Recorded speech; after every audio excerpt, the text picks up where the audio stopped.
পুজোর আগে Orin media and entertainment দর্শকদের উপহার দিতে চলেছে এক মন ছুঁয়ে যাওয়া বাংলা গান বৃষ্টি এলো। পুজোর আগে প্রেমের ছোঁয়া নিয়ে হাজির Orin media and entertainment. Biplab Kumar সিনহার প্রযোজনায় অরিন মিডিয়া অ্যান্ড এন্টারটেনমেন্টের এই গান বৃষ্টি এলো, যেখানে অভিনয় করেছেন স্বয়ং বিপ্লব কুমার সিনহা এবং পূজা চ্যাটার্জি। ভিডিওটি পরিচালনা করেছেন চিরঞ্জিত সান্যাল, সঙ্গীত পরিচালনা করেছেন জিষ্ণু আর নীলাঞ্জনা। এই প্রজেক্টের পরতে পরতে রয়েছে নতুনত্বের ছোঁয়া। ভিডিওটির নির্মাতারা বলেছেন, এই গান শুধু গান নয়, বরং একটি অনুভব, একটি গল্প। মিউজিক ভিডিও মুক্তি পাবে পুজোর ঠিক আগেই, যাতে এই উৎসবের মরশুমে প্রেমের আবেশে ভাসতে পারেন সকলে।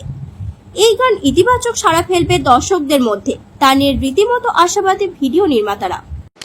অরিন মিউজিক বাংলার এটা প্রথম ভিডিও নয়, এর আগেও অনেকগুলো ভিডিও হয়েছে এবং আমি অলওয়েজ বলেছি I am not a professional actor, but I always love the vibes of making lots of videos, Bangla video এবং কিছুদিন পর একটা হিন্দি ভিডিও আসছে।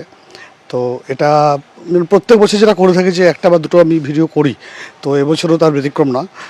এবছর একটু নতুন মানে ভাবনা চিন্তা, কারণ আমি ভেবেছিলাম হয়তো এই গানটাই আমার শেষ রোমান্টিক গান, কিন্তু মনে হচ্ছে না, যে হয়তো আরও ভবিষ্যতে আরও হয়তো করতে পারি।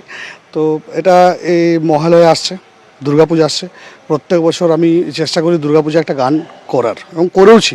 গত 4-5 বছর আমি দুর্গাপূজাতে গান বার করেছি। এবছর যে সবচেয়ে বড় বিষয় হলো দুর্গাপূজায় কোনো গান আমার বেরোচ্ছে না। তো সেই কারণে অরিন মিডিয়া এবং এন্টারটেনমেন্ট প্রাইভেট লিমিটেডের তত্ত্বাবধানে বা ইনিশিয়েটিভে যে এটা আমার একটা কী বলছে মহালয়াতে মানে 15th of September গানটা আমরা রিলিজ করব। গানটা ভালো লাগবে আশা করি।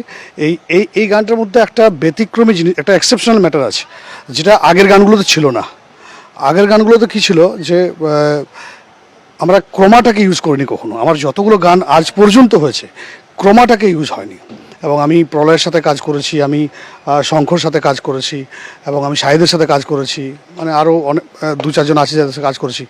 আর এটার পিছনে সবচেয়ে বড় অবদান এই গানটাকে মানে কী বলো যে একটা পজিটিভ ক্যাটালিস্টের মতো যে সবচেয়ে করা, যে স্যার মানে আমি টুবাই, আমি টুবাই বলেই জানি, কিন্তু ওর আসল নাম হলো চিরঞ্জিত সান্যাল। খুব অনেকগুলো টলিউডে কাজ করছে, ছোটোখাটো রোলে কাজ করেছে এবং ডিরেকশনও করছে, টুকটাক করে শুরু করেছে। তো ওর কাছেও একটা চ্যালেঞ্জ। তো ও আমার কাছে একটা বড় প্রজেক্ট নিয়ে এসেছিলো। আমি বললাম, দেখ তোর সাথে বড় প্রজেক্টটা করবো, একদম ফ্র্যাঙ্কলি বলছি, বড় প্রজেক্টটা একটাই করবো, তুই আমাকে একটা ট্রেলার দে। তো সেই কারণে গানটা হয়ে যাওয়া। এবং আরও সবচেয়ে বড় বিষয় যে আমি একটু মোটা হয়ে গেছিলাম। তো টুবাই বললো যে স্যার আপনাকে একটা রোগা হতে হবে। তো রোগা হওয়ার জন্যই কিন্তু এই গানটা। এবং ও কন্টিনিউয়াসলি মানে লাস্ট 1 মাস ধরে খেটে আমাকে মোটামুটি 5 থেকে 6 কিলো ওয়েট কমিয়েছে। দেখতে পাচ্ছ একটু স্লিম ড্রিম হয়ে গেছি। তো এটাও ওর মানে all credit goes to Tubai and মানে ওর চিরঞ্জিত সান্যাল। তাছাড়াও আমাদের ডিওপি সুভদ্র আছে, আমাদের তনজিৎ দা আছে, আর প্রিন্স তো আছেই। প্রিন্স অলওয়েজ মানে অ্যাক্টিভ, সব কিছুতে সবসময় অ্যাক্টিভ, মানে দাদা করে সবসময় কাজ করে। তো এই টিমটার সাথে কাজ করে সত্যি এই টিমটার সাথে আমার ফার্স্ট টাইম মানে 1-2 জন চেনা পরিচিত মুখ ছিল, কিন্তু এই টিমটা একটা সম্পূর্ণ নতুন টিম। এবং এরা দেখলাম সবচেয়ে ভালো লাগলো যেটা, যে এরা টেকনিক্যালি অনেক বেশি অ্যাডিকুয়েটলি ইকুইপড, এবং মানে সেন্সটা, একটা গান করার যে একটা সেন্স আছে। আর সবচেয়ে আমরা বড় বিষয় যে ক্রোমাতে আমরা বাংলা সিনেমার তো অনেক গান দেখেছি, বাংলা যে মেন স্ট্রিম সিনেমা, সেই সিনেমাতে কিন্তু ক্রোমা খুব কম ইউজ হয়। এবং আমরা দেখেছি তারা হয়তো বিদেশে চলে যায়, 2-3টা গান একসাথে করে নিয়ে চলে আসে শুটিং করে।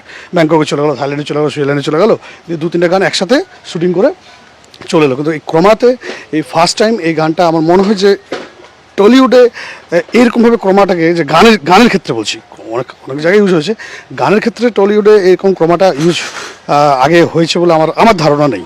হয়তো হতে পারে বা আমার সেই নলেজে নেই। তো এটা দেখা যাক, it's one type of big challenge also, and also you can say the reformation of making the Tollywood Bengali song. তো এটাও দেখা যাক। এই গানটা 15 তারিখে পাবলিশ হবে। আর আমি সবাইকে, দর্শককে বলবো যে সবাই এই গানটা লাইক, শেয়ার, কমেন্ট করবেন। এবং আশা করি অন্যান্য যে গানগুলো আমার ছিল, এই গানটা অন্যান্য গানের থেকে একটু হলেও একটা ডিফারেন্ট স্বাদ বা different taste you'll be getting. তো keep watching and like, share, comment Orin music Bangla. Thank you.